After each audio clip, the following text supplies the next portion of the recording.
Telefonen,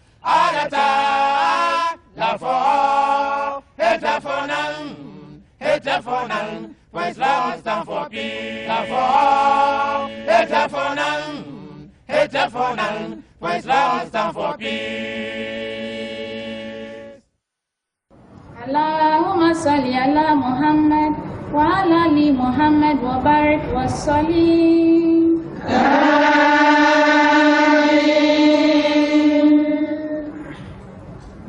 La ilaha illallah Muhammadur Rasulullah. La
and welcome to Real Talk Africa Ladies Edition. I'm your host, Shamima Muslim, and today we'll be discussing the Khilafat, the institution of the Khilafat, the institution that we all love, that we all follow, and we all pray to be strong each day.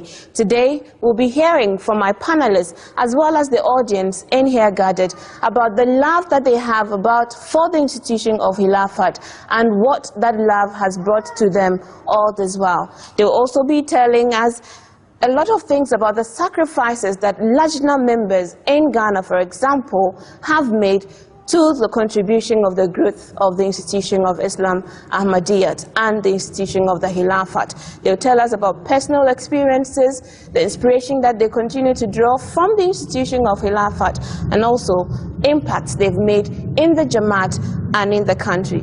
And of course, the most important topic for today: how do Lajna members instill the love of Khilafat in the children that they bring? We'll hear from housewives. We'll also hear from career women who are combining both career and the role of mothers, bringing up the children in the way that they should grow, teaching them about the love for Khilafat, teaching them about Islam, and we'll hear all of these stories coming up. As always, you're welcome to join us with your questions, your suggestions, and whatever that bothers your mind. You can join us on realtalk@mta.tv. Otherwise, you can also send us an email at www.mta.tv/realtalk. In fact, that is the website which you can go to. So you can also send your comments to the website www.mta.tv/realtalk. So today, who will we be hearing from? I'll introduce my panelists right away.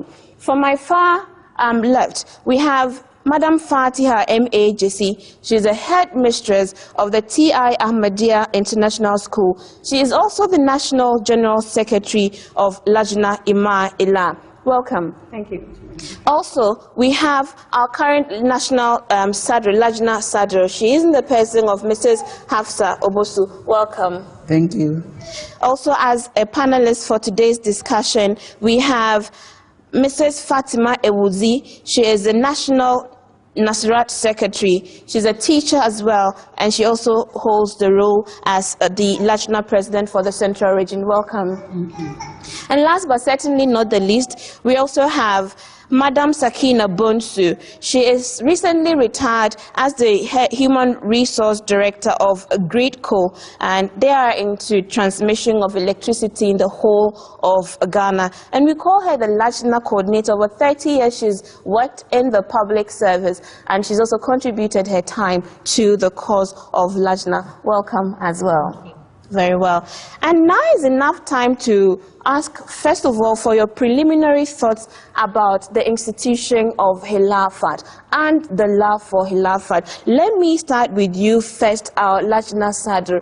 What do you understand to be the institution of Khilafat, and why do you think the followers of Islam Ahmadiyya love this institution so much? Thank you. Assalamu alaikum wa rahmatullahi wa barakatuhu. Wa alaikum assalam wa rahmatullahi wa barakatuh. When we say Khilafat, it simply means Imam, Imam of the age. So, when Imam passes away, there should also be another Imam. And these are the Khilafat. And the Khilafat itself is divine institution of leadership in Jamaat Ahmadiyya worldwide. The members of Jamaat have Khilafat at heart. Our current Khilafat is Hazrat Mirza Masroor Ahmed. Now, going back to Imam, our first Imam, who was prophesied by the Holy Prophet of Islam, is Hazrat Mirza Ghulam Ahmed. After the demise of Hazrat Mirza Ghulam Ahmed, the next successor, which was the first divine institution established by Allah himself, is Hazrat Mirza Hakim Nuruddin. Then next after him is Hazrat Mirza Bashiruddin Mahmud Ahmed. Then next after him is Hazrat Mirza Nasir Ahmed. After him was Hazrat Mirza Tahir Ahmed. That is the fourth Khalifa. And the current one we have, who is the fifth Khalifa as Imam of the present age, is Hazrat Mirza Masroor Ahmed. In fact, going back to the love of Khilafat, we happen to meet our current Khalifa, who is Hazrat Mirza Masroor Ahmed. After his election into office, he came to Ghana, and that was the first visit in 2004. In fact, when we heard that our Huzur was coming to us, the enthusiastic manner by which the ladies, the Lajna members in Ghana, organized themselves to meet him at the airport when the day came, was not a small thing to even describe. We were so excited and happy. The young and the old, women, even the little ones, they all wanted to have a glimpse of our Huzur. So the love that we have is it's spontaneous from what you're saying. I can't even feel describe the excitement from you now, almost reliving that experience. Yes. But come to you, Fatia, you deal with students and pupils every day as a headmistress.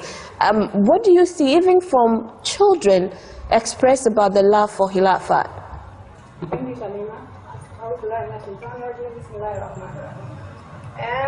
Khilafat, as we are discussing, in Quran chapter 24, verse 56, Allah has said that Allah has promised to those who believe and do good works that He will make them successes in the earth, as He made successes from among the people before them.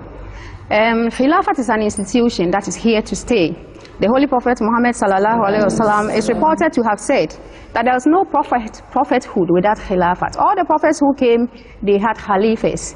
the Holy Prophet Muhammad, before him Moses had Joshua, Jesus, had prophets, even Abraham had his children as his prophets. So Khilafat is an institution that is here to stay.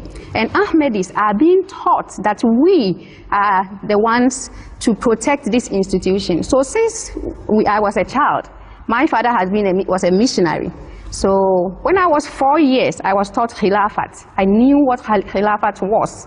And 6 years, the third Khalifa, Hazrat Mirza Nasir Ahmed, when I was 6 years, he came here in 1980. And as you said, I was there standing there, and I didn't know what was going on. Why is it that everybody is so happy? Everybody is so excited. Who is coming? I really wanted to know that person. And when he came, he stood there, and all I saw was light.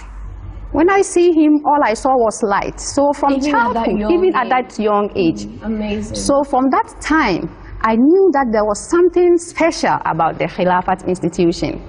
And I have grown in a mission house, and I know how the missionaries, they talk about Khalifa. And when I grew up, you know, when I started doing Lajna work and everything, whenever we say that the Khalifa says this, you can see the passion from people. Everybody is ready. And I am privileged to have started this Tia Ahmadiyya International School when I started with small, young, very young children. And when we come to to the point of education, I would come back to you and have you tell us what your experience has been in the work of trying to instill in the children that you come into contact with the love for Khilafat. But what it means, and I'll come to my audience now, is that clearly an organization that lacks leadership is bound for failure. And we see the chaos in most other organizations that do not have a spiritual leader that guides and protects and counsels the Jamaat on the path that we should go. So we must count ourselves like in, let me see, just how many of us in this audience have ever written to the Huzur before? Let's show by hands. So most of us in this room have that personal contact with the Huzur, sending to him problems that weigh heavy on our hearts. And I'm sure many of us receiving answers as well. How many of us have children that have been given names by Huzur? Amazing stories we have to tell. So it's time for you to tell us your stories now. I'd come to you to also share your personal stories about your experience with Huzur. Who would like to go first? There's a mic, please. Please go ahead. Assalamu alaikum wa rahmatullahi wa barakatuh. Wa alaikum salam wa rahmatullahi wa barakatuh. Okay, I am Mansoura Agbeve'enin. Okay, I used to be the reserved type, always feeling hesitant to participate in Ahmadiyya activities. Volume. Always feeling hesitant to participate in Ahmadiyya activity. But when I was in school, I was having my exam, and I heard Huzur was coming. I was having my examination, and when he came, I said, no, I would have to see him. So Friday, I was to start the exam at 6 o'clock p.m. So I decided to come to Accra and go that day just to see him and go back. So I came in. The minute I got to Bustan, I saw him walking down through the information center. Right. So I just saw him, I said, wow. And I got back to school to write my exam. So after everything, I came out successful. After that, so I started participating in Ahmadiyya activities. Just seeing him even encouraged me to participate in Ahmadiyya activity, because before seeing him, always the executive that of Amstag used to give me positions, but always ignored them. I turned them down. But after seeing him, I was just encouraged to participate in Ahmadiyya because activities. This is a life of sacrifice, right? Yeah. They commit themselves. Yeah, because I couldn't read that day. I had an exam at 6 o'clock, and I said no, I had to sing it because this is the first time opportunity of seeing my spiritual leader. So I came very early. I set off around 6 o'clock a.m. and came just to see him and go back, prepare for the examination. And truly, I came out successful, though I couldn't read much. And what for me I hear from your story is that it is very important that our spiritual leaders maintain a certain kind of physical contact as well with the Jamaat across the globe. Because for some, just the physical side of the one can reform a person and make the person rededicate him or herself to the cause of Islam. Narrator, good. Thank you very much. Who else has a story to share? Please pass the mic around. Assalamu alaikum wa rahmatullahi ta'ala wa barakatuh. Wa alaikum salam wa rahmatullahi wa barakatuh. I am Fatima Eshen. I believe that we love Huzu because the belief of Khalifa, the word Khalifa, our belief in it is embedded in the fact that we think he represents Allah Almighty on earth. We know as Muslims, we have one faith, and the Khalifa unites us wherever we go. Why am I saying this? I was in Norway to do my master's, and I had just gotten married when I went. 3 weeks, I had a scholarship, and then I left. So that month, August, Uzu visited Norway, and I said, oh my God, this is a nice opportunity for me to meet Uzu. If you didn't meet him in Ghana, you meet him in Norway. Of course, that was years after he had been in Ghana. So I spoke to the authorities, and then I met Uzu. He gave me a pen. He said, oh, you are a scholar. So he gave me a pen. And the Khalifa, the Amir in that country also told me that I have to try as much as possible to be writing to Huzu about things. So I did as he said. And I had a problem with my school authorities. They were trying to sack me from school because I got pregnant. And they said it was not part of my course to be. They were somehow trying to bully me because I was enjoying a lot of benefits, and if I give birth there, I will continue enjoying a lot of benefits, and they didn't want that. So I wrote again to Amir, and he asked me to contact Huzu. So the community there sacrificed, they helped me a lot through my studies, and Huzu himself even brought me a check so that I can continue to stay in Norway and then have my master's done. This is one of the most greatest things that happened to me when I was there. And even when he came here in 2004, I was in my fourth year at the university. I had my final exams, and I said, no, I can't even concentrate on my books if I don't go to the airport to meet Uzu. So my roommates couldn't understand, actually. They couldn't understand, who is this person that you are leaving your books and going outside just to go and meet somebody? So I have to explain to them that this person, if I don't see him, I can't even concentrate. So I left my books, and then I went and I met Huzu. When I saw him, I was so excited. I was filled with goose, a lot of goose. I couldn't even move. You know, how he appeared at the airport and everything about him, the belief that he is representing Allah on earth, and that when we rise to him alone can even solve our problems. I think it is something that we should hold on to and encourage others to also try and rise to Huzu a lot. Perhaps. Jazakallah, and thank you so much for sharing that wonderful testimony. And so for me, what continues to grow our love is the fact that we know we belong to a community that cares. A community that will listen to us when we have a problem. A community that will respond to ease us of our problem. And this, for me, is why many of us continue to strive in the cause of Islam Ahmadiyya. Yes, ma'am. Assalamu alaikum wa rahmatullahi wa barakatuh. I am Hajja Slamat Banye. What I've seen in our Ahmadiyya movement, we are lucky and we are blessed of our Khalifaship. Because people are waiting to see the Khalifa, the whole world. Many regions, they wanted to see the Khalifa, but we are lucky and blessed. The Khalifa, we have seen him. And as the hostess said, they gave us instruction and we obey. When we hear the name of Khalifa, we become enthusiastic that we don't know what to do. My son is called Atawal Halim, Kofi Banye. Khalifa III prayed for us and we had it. Then he brought the name. When Khalifa IV came to Ghana, the child was a small boy.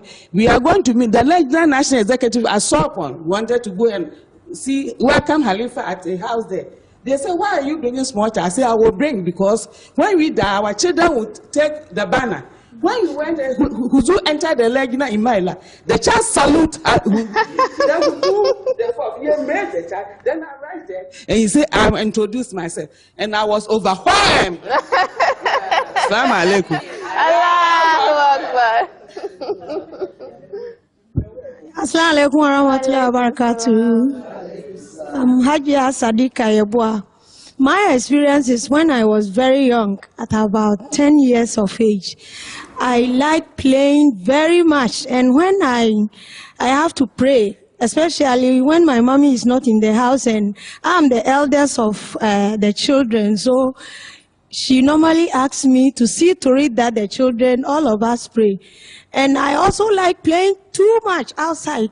So when it's time for us to pray, we don't go to pray. And when my mommy comes, because I didn't pray, I have to lie to her.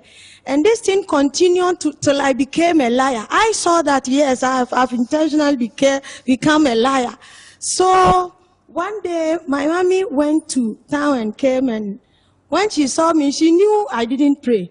She asked, Swadika, did you pray? And I said, yes. There was dust all over my feet. And she said, your name is Sadika, and Sadika means truthful. And why have you become such a big liar? So because of this, you know how to write. You should write to Huzul. And in fact, I was very sad when she announced that to me. And I decided to write to Huzul. I think it's Huzul Tahir. I wrote to Huzul and explained everything in my own words to him, and asked him to pray for me. So later, Huzul replied the letter and told me that he has prayed for me. But he's giving me assignment to do, that any time that I'll talk and I will realize myself that I've lied in whatever I'm saying, I should say astaghfirullah 3 times, and then also went ahead to go and tell the person I lied to him, and then go ahead to tell the truth. And I started this exercise. It wasn't easy for me at all. But lo and behold, by doing this, I later tried to speak the truth, and always I've been speaking the truth till now. And as of now, what I experienced from that exercise is that anytime I lied, I'll get headache and I won't feel fine till I go and tell the person the truth. And this is my experience about the Khilafat. They are men of God and they are truthful. That's amazing. It's amazing testimony you have shared. And we'll take the last contribution for this round and then move to the second issue. Assalamu alaikum warahmatullahi wabarakatuh. Wa alaikum salam. My name is Hajia Rahman Muslim. Let me quickly add that the institution of Khilafat Ahmadiyya has come to stay. Reason being that this institution has been planted by the Almighty Allah Himself. Remember that after the Khilafat Rashidin, the door of Khilafat was closed. Not until the advent of the promised Messiah, alayhi salatu wassalam. So we Ahmadis have been blessed to have this institution. And therefore, for us, Lajna Imaila Ghana, our love for the Huzur is supreme. Our love for him has no measure. We cannot quantify our love for Huzur. My personal experience, just one. There are a lot of them, but let me just narrate one. I was having a lot of problems with my marriage. And at a point in time, it became so critical, always weeping and writing letters to Huzur the fourth, constantly writing letters to him. To a point that I felt I was worrying him. And I wrote and apologized for worrying him so much. That letter went, and the following week, those days it was by postage, the following week I received the letter within a very short period of time. How even it went and how it came, only God knows. Then, Huzur assured me that there is nothing going to happen to me in my marriage. But that I shouldn't worry at all. It is not a worry writing to him. I should write to him as many times as I can. And that inspired me. And so as for the love for Huzur, is no much at all. will continue to love him and love him. Huzur, the faith, Hazrat Mirza Masroor Ahmad, you know, like Namela will pledge that in Namaka, Ya Masroor. For sharing that wonderful testimony. May you continue to receive the blessings from Huzur and Allah. And I know that one unique thing that Ghana's Lajna has is our love for songs, our creative ability to create songs around the very wonderful themes and issues that we talk about. And so I know that our audience has a very wonderful song for us. So let's hear it. Allahumma salli ala Muhammad wa ala ali Muhammad wa barik wa sallim. Amen. Khilafatin shishano nyamina daba ayadum kasya nyamita dunya inti adasama mumrambe shisha. Khilafatin shishano namun bezechi inti adasama mumrambe shisha.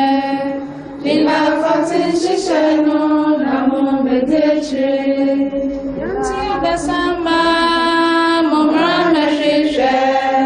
Khilafatin shishano namun bezechi inti adasama mumrambe shisha. Khilafat shishano namu betechre Tiada sama mumrama shisha. Khilafat shishano namu betechre.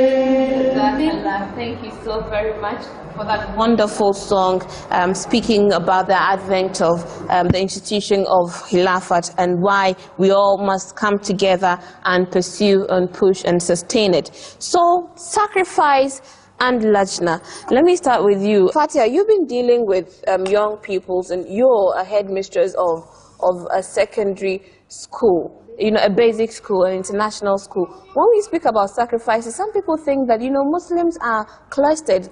Even if they would help themselves, they usually just help their own communities and they don't open themselves up to contributing to the societies that they live in. Is that a right perception to have? No, not at all. When it comes to sacrifice, Ahmadiyya Muslim mission actually in Ghana is known to have to sacrifice a lot, and it's amazing how people testify, even if we don't even think that people know what we are doing.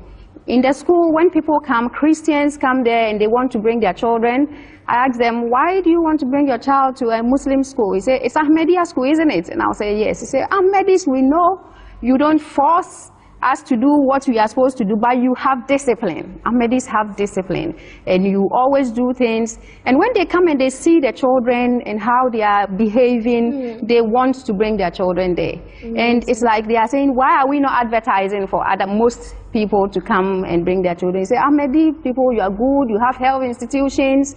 The perception of people about Ahmadis in Ghana is a bit different. They also know that Ahmadis are learned, and they call us the learned people. Yes, I have a friend who always says that, why don't you guys rest a bit? All the other Muslims are resting. The Ahmadis, why are you always learning? Why? We have clinics, we have schools, and they know that we have a lot of people doctors who are making a lot of impact in Ghana. So when it comes to sacrifices, I remember the time when Huzur was coming, and we had the opportunity, as Sadel said, to go to people's homes. We went to people's homes, and sometimes when you go, you see the person and you want to go back because you think that the person doesn't have anything to give to sacrifice. But when you say that Huzur is coming and that's why we are here, people went inside and brought their clothing, their jewelry, and said that go and sell this. They laughed and people cried. I had an experience, a woman, he cried. Just the fact that she was sick and she couldn't come out to see Huzur when he comes. She cried so much and she said, you can take everything here. If Huzur is coming and I can't go and see, you can take everything here. So this is the kind of passion that people sacrifices when it comes to Khilafat. When they hear Huzur coming, and even if Huzur is not coming, I have always been saying that by the mere mention of the name Huzur, people are ready to sacrifice their lives, their time, their energy, everything. They are ready to sacrifice. Wonderful testimony there. Another milestone in the history of MTA. Another sign fulfilling the prophecy revealed to the promised Messiah alayhi salam. I shall cause thy message to reach the corners of the earth. By the sheer grace of Allah, MTA's broadcast can now be seen on your mobile phone anytime, anywhere in the world. Watch MTA International wherever you are with our new mobile streaming service. Simply visit www.mta.tv on your iPad, iPhone, BlackBerry or Android device and choose the stream of your choice.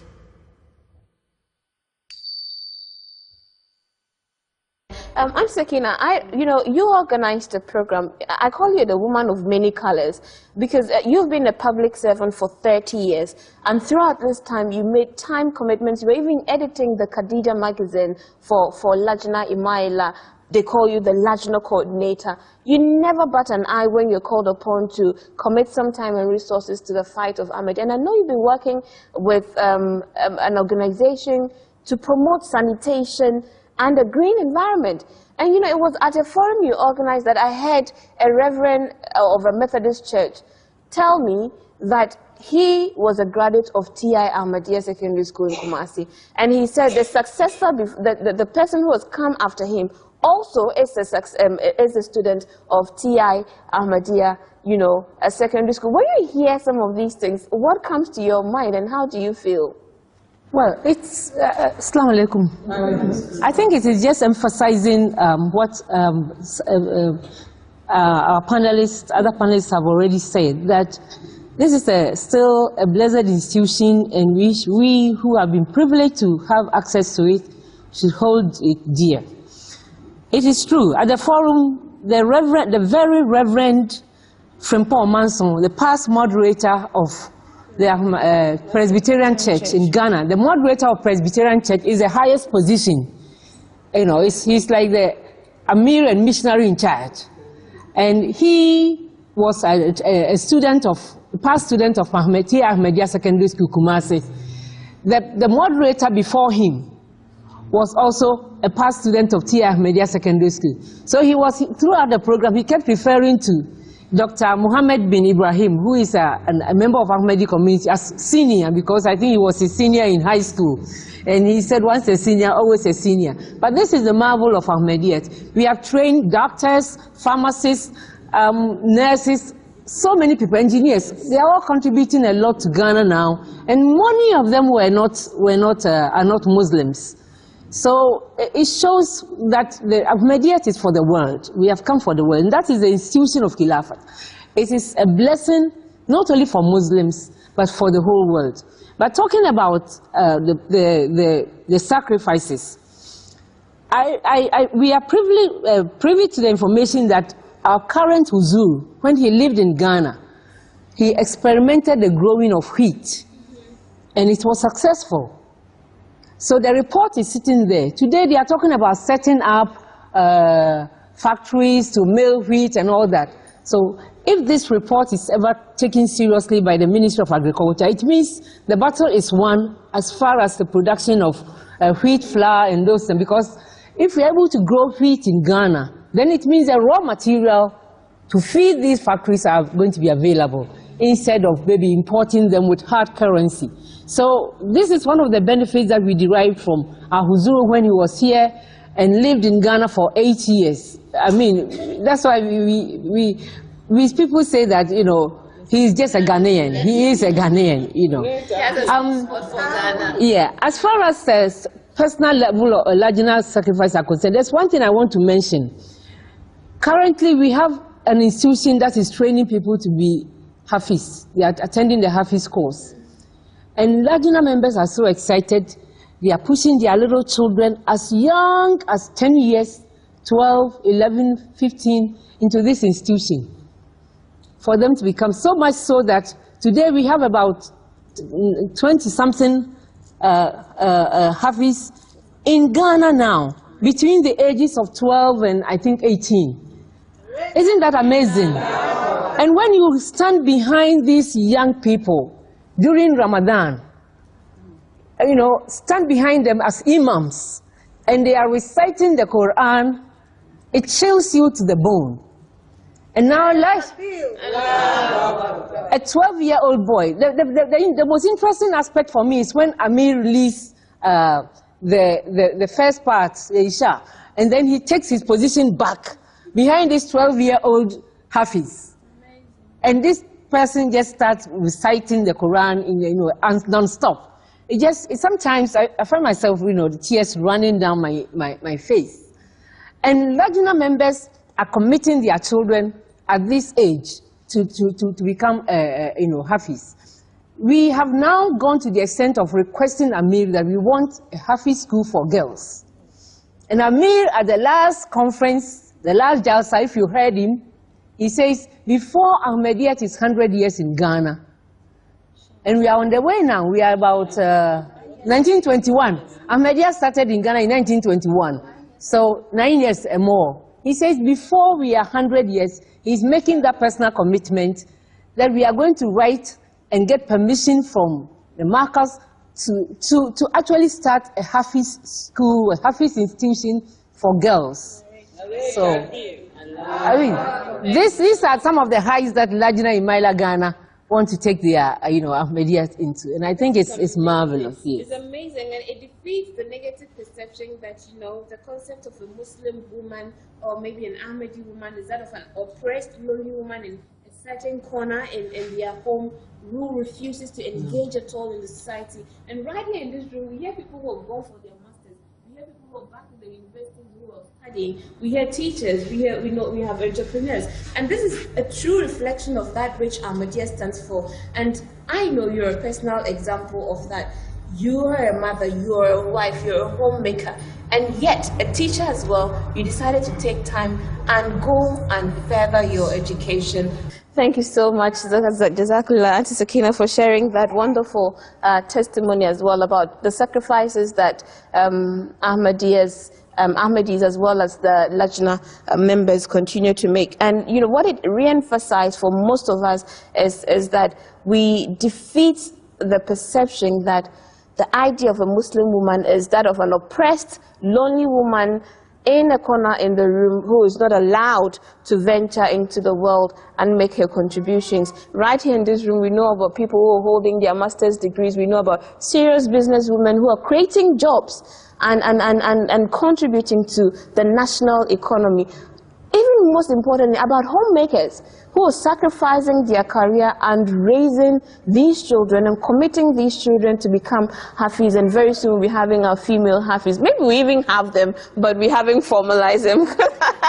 We know that there exists young women who are really learned in the Quran. I aspire to be one very soon.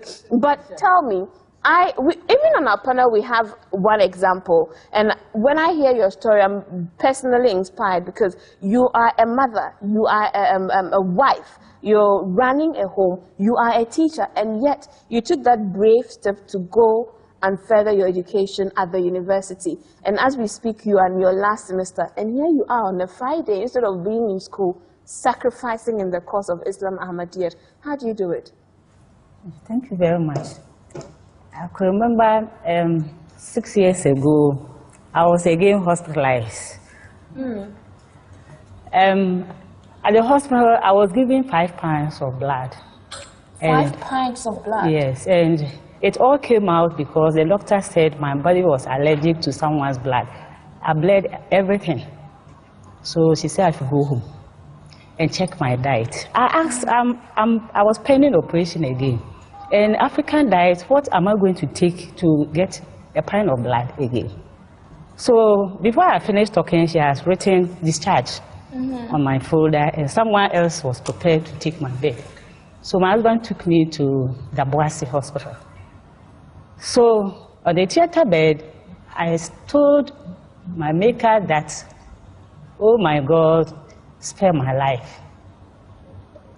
Give my life back to me, and the rest of my life, I will use it to serve you.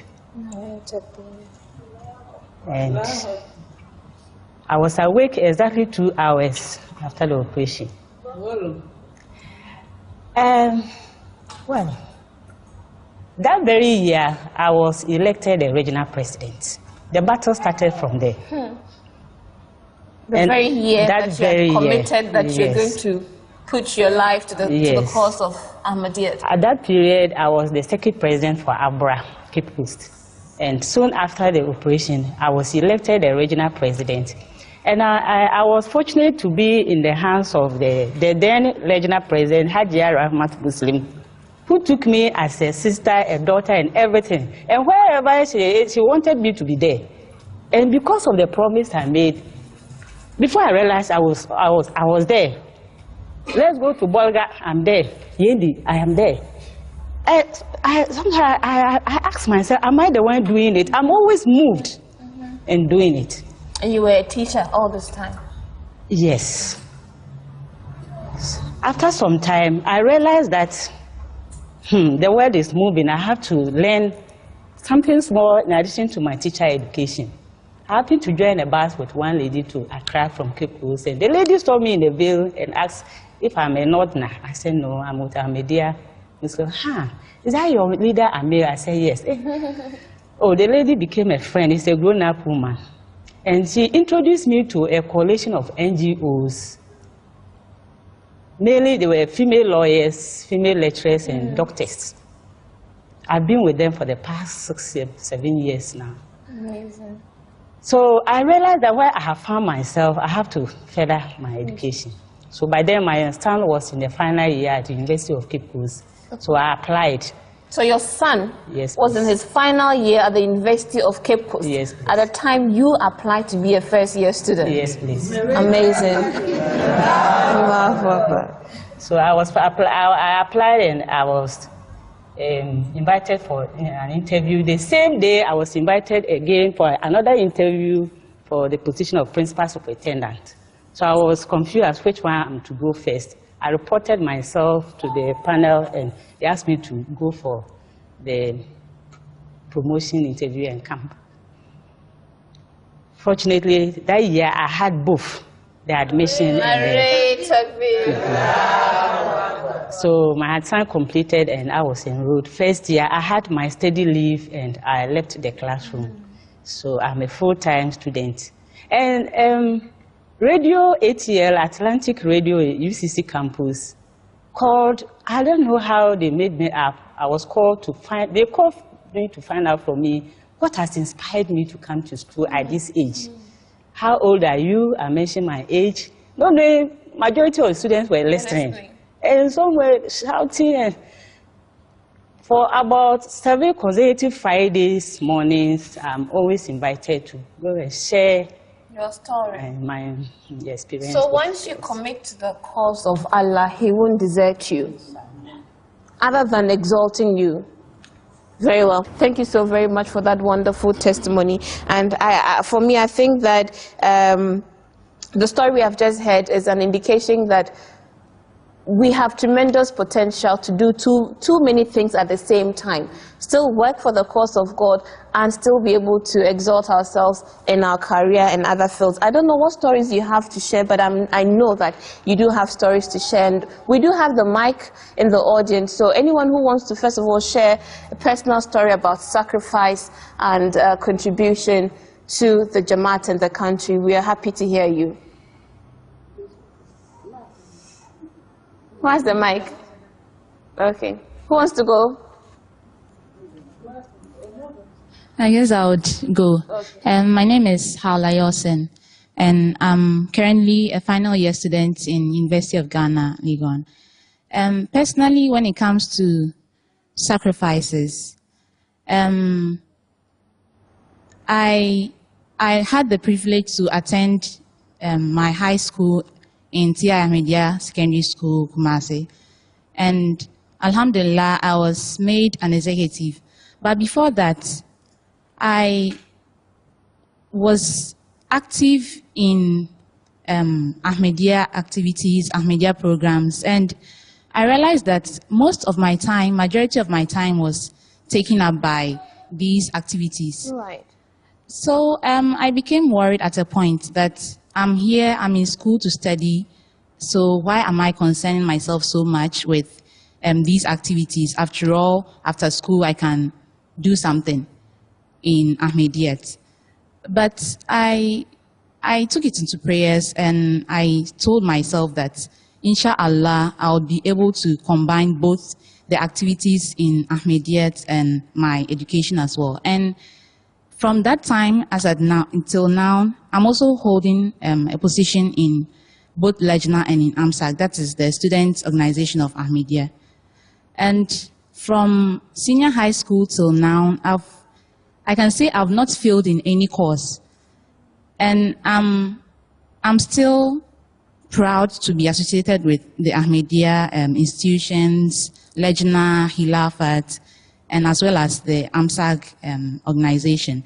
And I'll use this platform to encourage other students as well, not just students, our mothers as well, that in as much as we find ourselves busy and tangled in our work, we should make time for Ahmadiyyat, and inshallah, Allah will not disappoint you. Narrate, Takbir. You know, I wanted to do something. You want to say something briefly? About sacrifice. We are talking about sacrifice. Yeah.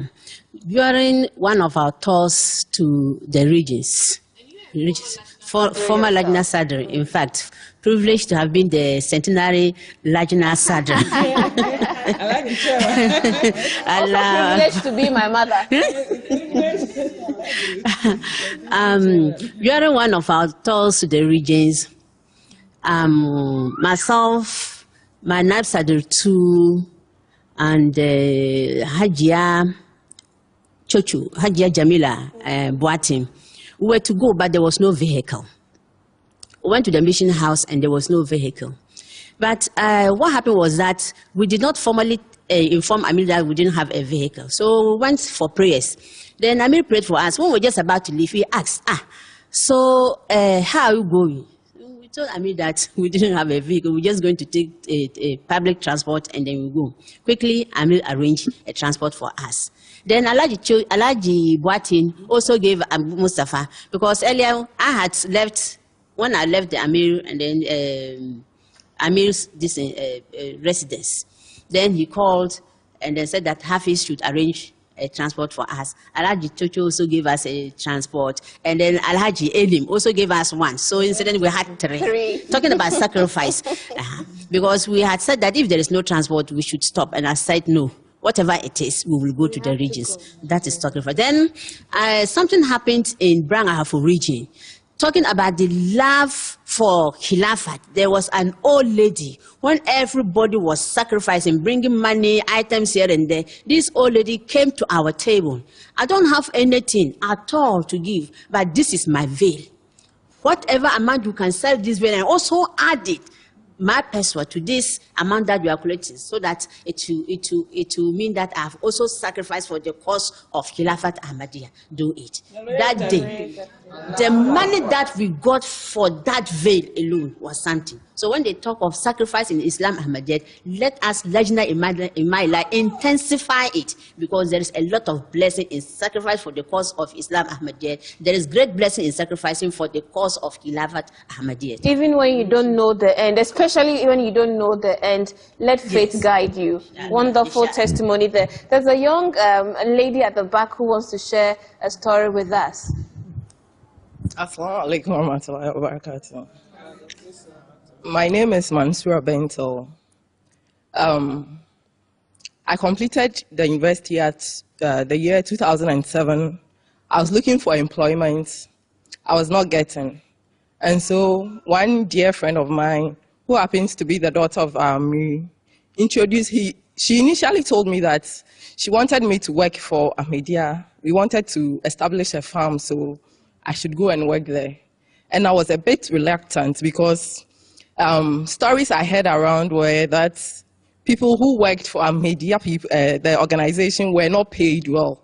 And as a young graduate, I wanted to come out and work for a big firm and then earn enough money to support myself and my family. So initially when she told me, I didn't give her any positive answer. I told her, okay, but then I did not go for it. And then she kept on telling me that I should go and help Ahmadiyya establish a farm. But then still I was a bit reluctant. 3 years I was sitting home without employment. And so my parents told me, well, maybe that's an opportunity for me, so I should go and then just work for Ahmadiyya. So later, 2010, December, Amir went for a program in August in Ethiopia, where they were trying to establish a bioeconomy Africa, where they grow organic substances, growing foods without chemicals, but artificial way, the natural way, not artificial. And so after the program, he told me that he wanted me to go there and study so that I can come and help the organization. So I accepted and then went to Ethiopia for the course. I came back. Now I'm on the Baggy farm, working with them. And the soil type there is bad. That place initially used to be a poultry house, only crops, only birds. Because the soil was bad, they were not growing there. And so one of our principals took upon himself and then grew mangoes on the plots. And it was amazing. Huzu has been there, he blessed the land. At 1.5 years old of the mango plants, they started fruiting. It hasn't been so much, but then the little sign we saw there, it has been a blessing to me. It has been a blessing. And it has also introduced me to a whole lot of Ahmadiyya executives and as a national, a lot of people know me now. I recently got married and then my husband was introducing me to one of our Naib Amirs. And then he said, I know her more than you. Even though I've known you for a longer time, she is an Ahmadi Muslim who is willing to work for Ahmadiyya. That means she is not shy to show herself. She wants to be plain. And so I want to encourage everybody here, especially the youth, that if they sacrifice and work for Ahmadiyya, it will help shape their lives. Because if you are doing something bad, you know everybody is watching. Thank you. Very much. I want to hear from you, Auntie Salma Farouk, because I know you have a wonderful testimony to share as well. Auntie Salma joined the Ahmadiyya movement a bit later in her life, and as we speak, she's a circuit president and also a national executive, committing her time, resources to the cause of Ahmadiyya. Assalamu alaikum. Wa alaikum salam.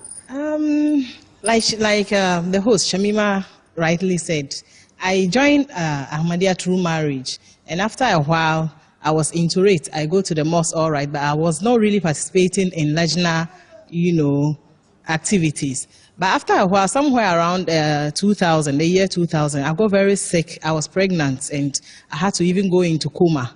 It was a very serious, problem for me. So whilst I was in the coma, my husband, wrote to Huzur. There was a lot of prayers, and then Alhamdulillah, I came out of it.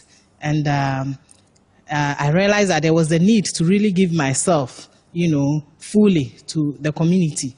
So I took the bayat, and then shortly after that, I think that very year, there was a conference, a Lajna conference, Takoradi also, and I participated in it. And since then, I've not looked back. And today, like she said, I'm my circuit president, Lajna president. I'm a member of regional executive. I'm also the project coordinator for National Lajna Imaila. And and it's amazing because if you take a step and you don't see fruits with that step, you won't go forward. So if you take a step, you can only go forward if you're reaping fruit. And that is the testimony and the lesson that I take from your life story. And we wish you all the best, and we hope that you grow stronger in Lajna Imaila. And I know we have a wonderful song to sing, because we've all, it's heavy stuff when we are talking about great stuff. So let's sing a quick song, and then we'll come up and wrap up with our last issue for discussion, how we are bringing up children. Allahumma salli ala Muhammad wa ala ali Muhammad wa barik wa sallim.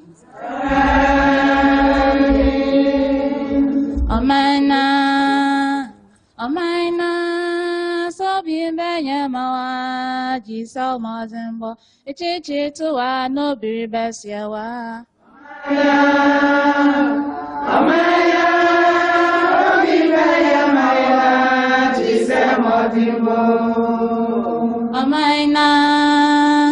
Amaina, Obimbaya Mawa, Jisa Modinbo, Echichi Tuwa, no Biribasiawa. Amaina, Obimbaya Mawa, Jisa Modinbo.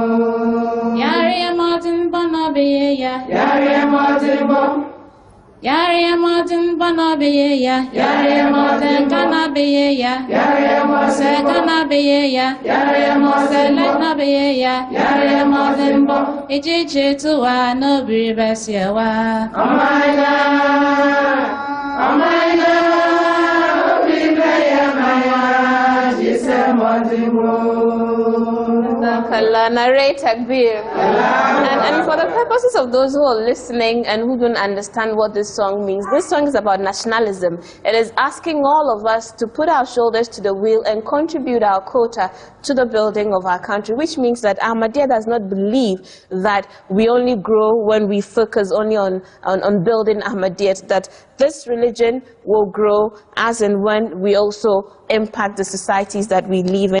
Thank you so very much, Jazakallah, as we say, to all of you, our panelists, and thank you, especially to you, our audience, for making time and being here. We're hoping that we'll keep the conversations ongoing in our homes, within our families, amongst our friends, and even in our workplaces, and that our lives will be true testimonies about the true light of the world, Islam, Ahmadiyya, and the institution of Khilafat. On this note, we say thank you for joining us on Real Talk Africa. You can also join us on our website www.mta.tv/Real Talk. You can also send us an email on realtalk@mta.tv. I've been your host, Shamima Muslim, and I'll leave you with a wonderful song from our audience, the Lajna Imaila members from Ghana. Allahumma salli ala Muhammad wa ala ali Muhammad wa barik wa sallim. Allahumma salli ala Muhammad wa ala ali Muhammad wa barik wa sallim. Rabbi hamhuma kama rabayani, Rabbi hamhuma kama rabayani, Rabbi hamhuma kama rabayani, kama rabayani sagiran. Rabbi hamhuma kama rabayani, Rabbi hamhuma kama rabayani, Rabbi hamhuma kama rabayani, kama rabayani sagira. Rabbi hamhuma kama rabayani, Rabbi hamhuma kama rabayani, Rabbi hamhuma kama rabayani, kama rabayani sagiran. Rabbi hamhuma kama rabayani, Rabbi hamhuma kama rabayani, Rabbi hamhuma kama rabayani, kama rabayani sagira. Be merciful, oh Lord, to my parents. Be merciful, oh Lord, to my parents. Be merciful, oh Lord, to my parents, as they nourished me in my childhood. Rabbi hamhuma kama rabayani, Rabbi hamhuma kama rabayani, Rabbi hamhuma kama rabayani, kama rabayani sagira.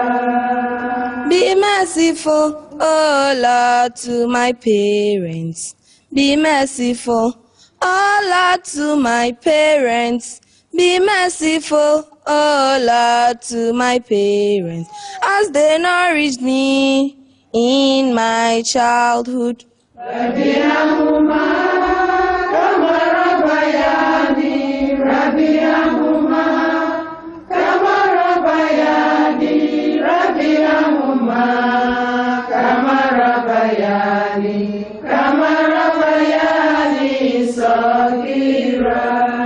Odumfu nyami huamaba, huma wofu maba. Odumfu nyami huamaba, huma wofu maba. Ahuma burnyami huma wofu maba. I'm not eating me, Abrame abofra.